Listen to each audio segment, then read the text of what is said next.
Le risque pesait, les mises en garde étaient nombreuses et ce qui était craint est arrivé, malgré le déploiement de 3000 policiers à la fois aux abords du parc et dans ce qu'on appelle le triangle d'or tout près des Champs-Élysées. Paris qui n'a pas échappé aux dégradations de casseurs, à des violences qui ont débuté d'ailleurs dès le début de la rencontre pour se poursuivre tard dans la nuit sur les Champs-Élysées.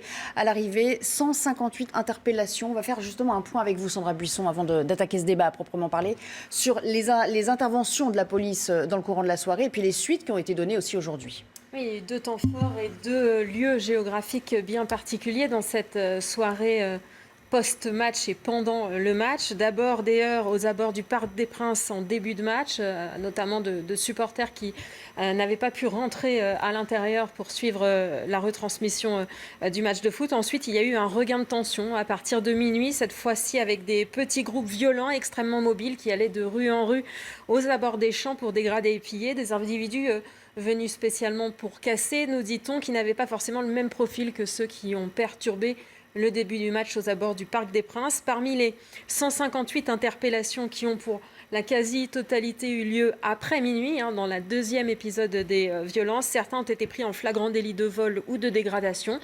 Alors, le bilan de la nuit, vous l'avez dit, c'est 151 personnes en garde à vue, dont 49 mineurs.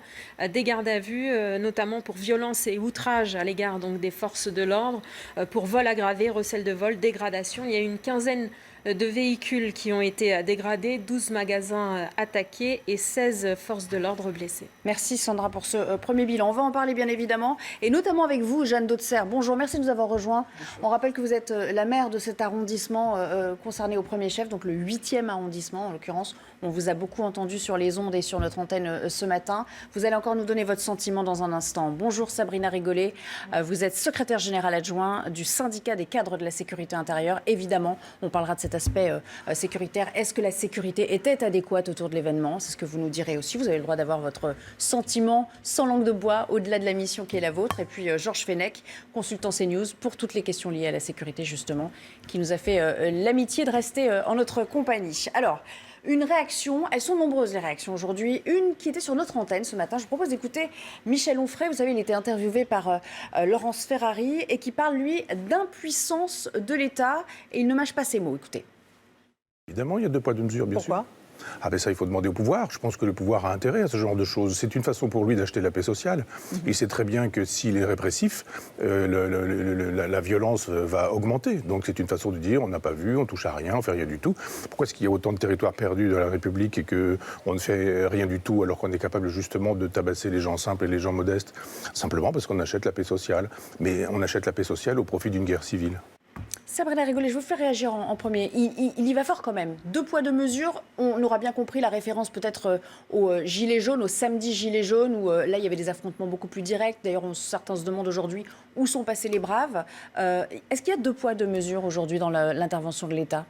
Non, il n'y a pas 2 poids, 2 mesures. Il y a une intervention de l'État face à des mouvements ou des manifestations ou des rassemblements qui, malheureusement, d'année en année, trouvent des groupuscules qui polluent ces moments de joie ou ces moments de mouvements sociaux. Et donc, la difficulté, c'est d'avoir une réponse, effectivement, face à ces maintiens de l'ordre qui sont quand même compliqués. Comment on peut anticiper ? Tout le monde en parlait hier et ne pas empêcher. C'est quand même la question que tout le monde se pose aujourd'hui. Il n'y a pas de science exacte. Si c'était aussi simple, je pense qu'on n'aurait pas ce qu'on a vécu encore hier soir. Pour autant, l'État et le ministère de l'Intérieur met en place des dispositifs d'ordre public, associent les maires, la préfecture de police. On tente de prendre des décisions qui seront les moins mauvaises pour faire face à ces événements. Malheureusement, on voit que malgré le déploiement de 3000 forces encore présentes sur la capitale et sur ce secteur dans ce qui est autour de Champs-Élysées, on a quand même, à la fin de ces manifestations, des débordements avec des dégradations qui impactent la population et c'est bien le plus dommageable.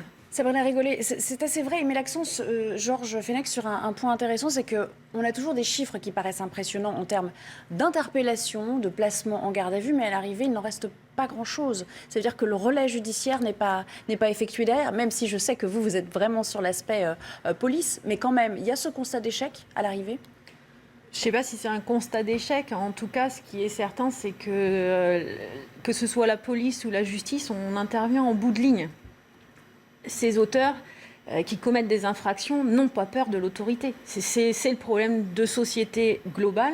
Et effectivement, je rejoins le constat qu'il faudra des peines sévères. Et tant qu'effectivement ces peines ne seront peut-être pas exécutées ou on n'aura pas des peines exemplaires, probablement que ces auteurs se sentiront en tranquillité. Est-ce que c'est propre au sport français, finalement? Est-ce qu'on voit pareille scène dans d'autres capitales européennes? On n'a pas l'impression qu'à l'issue des finales, dans les autres championnats, il se passe la même chose. Vous avez les retours des autres polices, des polices étrangères là-dessus? Il y a des éléments de comparaison quand même, Sabrina Rigollet? On voit bien que d'autres populations sur les pays limitrophes sont plus disciplinées que le français, c'est certain.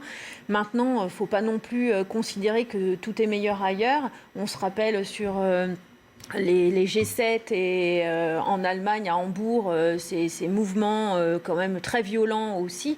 Donc il y a l'apanage de la violence qui est quand même présent et effectivement on a du mal à lutter contre ces exactions. Il y a une culture quand même au-delà de cette simple délinquance. Est-ce qu'il y a une culture dans notre pays du saccage? Est-ce qu'on peut aller aussi loin dans le propos? Jeanne Dauxerre. Écoutez, de ce que je vois, les exactions, le vandalisme, oui, je pense qu'il y a une génération qui a envie de casser.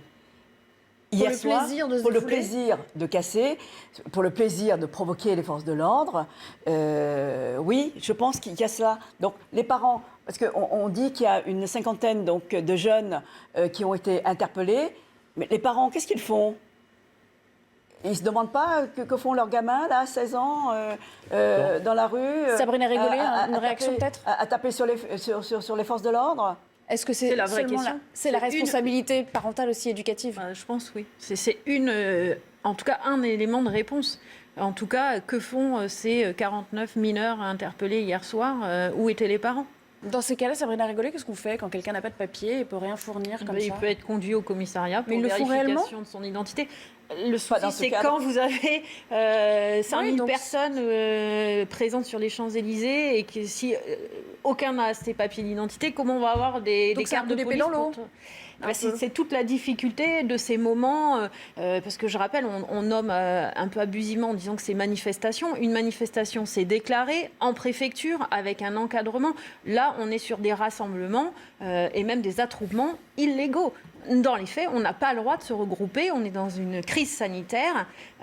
Pour autant, malgré les conseils des médecins et de l'autorité de l'État qui rappellent qu'il faut la distanciation sociale, ne pas se regrouper en grande quantité sur la voie publique ou dans des bars d'ailleurs, hein, c'est pas que sur la voie publique, certains s'affranchissent des règles. Sur les amendes, Sabrina Rigollet, vous confirmez ce ratio de 80% d'amendes qui ne sont pas réglées dans notre pays? Je n'irai pas donner de pourcentage parce que je ne maîtrise pas. Non mais c'est dur de les recouvrer quoi. Mais effectivement, hein, on sait très bien que toute amende est difficilement recouvrable.